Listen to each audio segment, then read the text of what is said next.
Bueno, vamos a recibir ahora a Pablo Menéndez Portela, es economista, es del Grupo de Estudio Atenea, o mejor dicho, sí, ¿lo digo bien? Sí, Grupo de Estudios Atenea, Centro de Estudios Centro de Atenea, lo Estudios digo bien. Atenea. ¿Qué tal? Muy Buenas noches. bienvenido, ¿cómo andás? Muy bien. Gracias por tenerme acá. Bueno, Bueno, tenemos últimos datos importantes para, así que te parece, comencemos hablando del último dato que dio a conocer el INDEC sobre el empleo, el desempleo en este caso, que se ubicó en el 10,2%, y hubo ayer también una participación importante ahí en el Congreso de la Bancaria de parte del presidente de la Nación. Así que hablemos de trabajo en principio en nuestro país con este último dato, si te sí, la parece. verdad que un dato alentador para comenzar el desempleo, si bien no se llegó todavía a bajarlo a un dígito, parece bastante rescatable que retomamos cifras que veníamos viendo prepandemia, ¿no? Si lo comparamos contra el primer trimestre de 2020 fue de 10,4%, así que estamos hablando de una ligera baja año contra año y una baja sensible de casi un punto porcentual contra el trimestre anterior. Quedaría, sí, llegar en cuanto al desempleo a tener un dígito simple. La verdad es que desde la corrida cambiaria de 2018 llevamos más de 2 años en que, con excepción de un solo trimestre, siempre nos acostumbramos, entre comillas, a estas cifras de doble dígito de desempleo, así que sin dudas que es un punto a seguir trabajando. Pablo, claramente el año pasado gran parte de haber evitado que los niveles de desempleo subieran muchísimo más estuvo relacionado con los aportes que hizo el Estado Nacional, el ATP sobre todo. En este caso, ¿cuáles son los motivos que se fundamentan para dar un número que está siendo optimista a medida que va avanzando el año? Me parece que se ve una recuperación económica que le permite al Estado correrse ligeramente de la escena. Sí, si bien sigue vigente la ayuda del Estado a través de Repro 2, que justamente lo mencionabas recién, y medidas a nivel Ciudad de Buenos Aires, provincia de Buenos Aires, vemos que esas ayudas se van paulatinamente volviendo menos necesarias en la medida en que recuperamos actividad económica, y esto se ve sobre todo en números del informe del INDEC, que si bien no son los que vemos más grande en los titulares, porque siempre hablamos del desempleo, me parece que le tenemos que prestar mucha atención a las tasas de actividad y de empleo que el INDEC mostró para este primer trimestre, de 46 y 41%. Eso te habla de 400.000 personas que volvieron a tener empleo respecto del trimestre anterior, y me parece que es un dato fundamental para entender la dinámica económica que estamos atravesando. Súper importante, y también el crecimiento industrial, ¿no? El desarrollo industrial en el país, o quiero decir, los números del crecimiento de la actividad industrial que también impactan, ¿no? En este tiempo. Totalmente, y van de la mano. Lo que se nota es que justamente la reactivación de varios sectores, como puede ser la industria, son los que están demandando esta mano de obra que se está reincorporando al mercado de trabajo.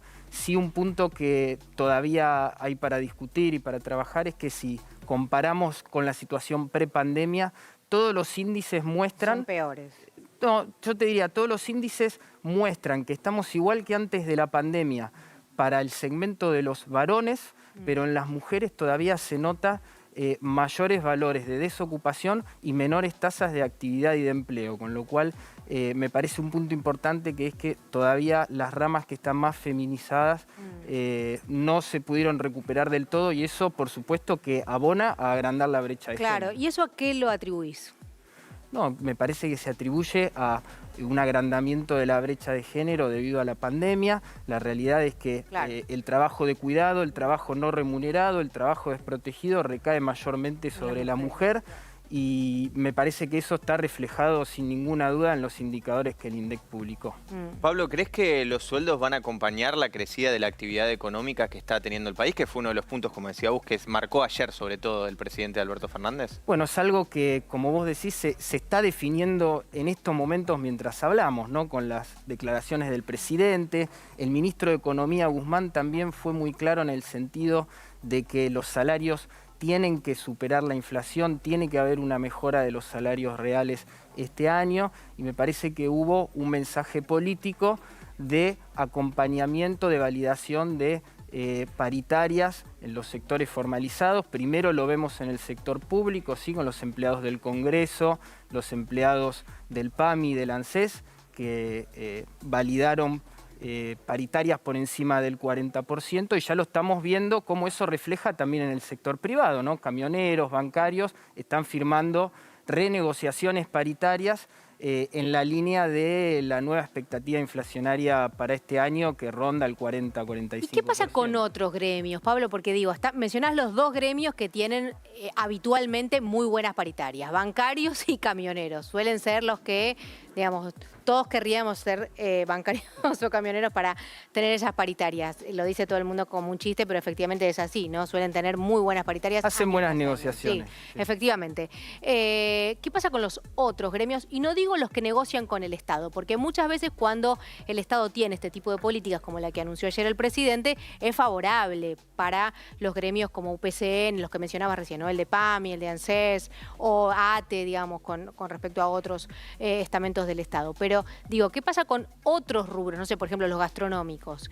¿Cómo vienen cerrando sus paritarias? Mira, yo te agregaría que esos sindicatos que vos mencionaste no solamente son los que suelen firmar los mejores números, sino que en este año fueron los que habían firmado primero. Si se acuerdan, ya en febrero habían empezado a firmar con la pauta inflacionaria que estaba en aquel momento, y hoy de alguna manera son los que llevan la punta de lanza de reabrir la discusión. Entonces, de alguna manera están generando un precedente que más tarde, más temprano, y más puntos, menos puntos de paritaria, terminarán acompañando los otros sectores también. Creo que va a depender mucho de la dinámica sectorial que se verifique en cada caso. Claro. Va a haber sectores que, según el nivel de reactivación que tengan, van a tener mayores o menores posibilidades de validar esos porcentajes de aumento, ¿no? Claro, claro, sin duda, sin duda. Pensaba, Pablo, que cuando se proyectaba el año, mejor dicho, y aparecía el presupuesto nacional para este año, se daban estas variables y decía, este no va a ser un año de pandemia, entonces no hay que poner ATP, por ejemplo, ¿no? O IFE, digamos, si uno pensaba en ese momento, esto no va a ser así. Bueno, ¿te parece que esa fue una buena decisión, que se tomó una proyección que hizo bien el gobierno, o que hubiera hecho falta esa protección del Estado tan masiva como hubo el año pasado?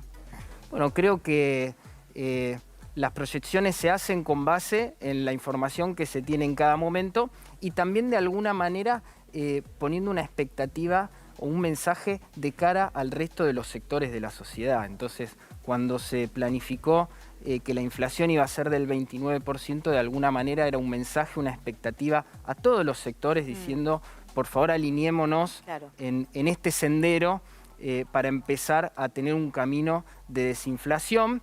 ¿Va a llegar, te parece? La verdad es que pareciera que estamos yendo a un sendero de inflación un poco menor, por suerte, de la que veníamos verificando, pero todavía con un piso alto, ¿sí? El mes de mayo tuvimos una inflación del 3,3%, se espera un valor similar para este mes, y lo que me parece importante en todo caso es cómo comparan esos valores inflacionarios, que pueden ser un poco más altos que los que registrábamos en otras épocas, sí, de 3% mensual, pero cómo compara eso en términos de las paritarias que se están cerrando, de los aumentos de salario, para que efectivamente se verifique un aumento del salario real y un aumento del poder de compra del trabajador. Claro. Lo que vamos a observar, sobre todo en este mes y en los próximos meses, va a ser más plata, coloquialmente más plata dando vuelta en la calle, que seguramente se va a volcar al consumo. Este mes tenemos el pago del aguinaldo, esos son 200.000 millones de pesos que se van a volcar directo al consumo en la calle. En el caso de impuesto a las ganancias para los asalariados, vamos a tener la devolución. La primera cuota de devolución. La primera cuota. Pablo, hay tantos temas para hablar que te vamos a volver a invitar, porque queda mucho también para hacer una proyección, sobre todo de inflación, de cómo va a venir el año. Cuando esta plata empiece a circular, también vamos a tener que hablar de cuando empiecen a decir, y bueno, hay mucha plata en el mercado, entonces todo sube y eso también tiende a la inflación. Te vamos a volver a invitar para hablar de eso. Quedó mucho en el tintero. Muchas gracias. Sí, muchas gracias por haber venido.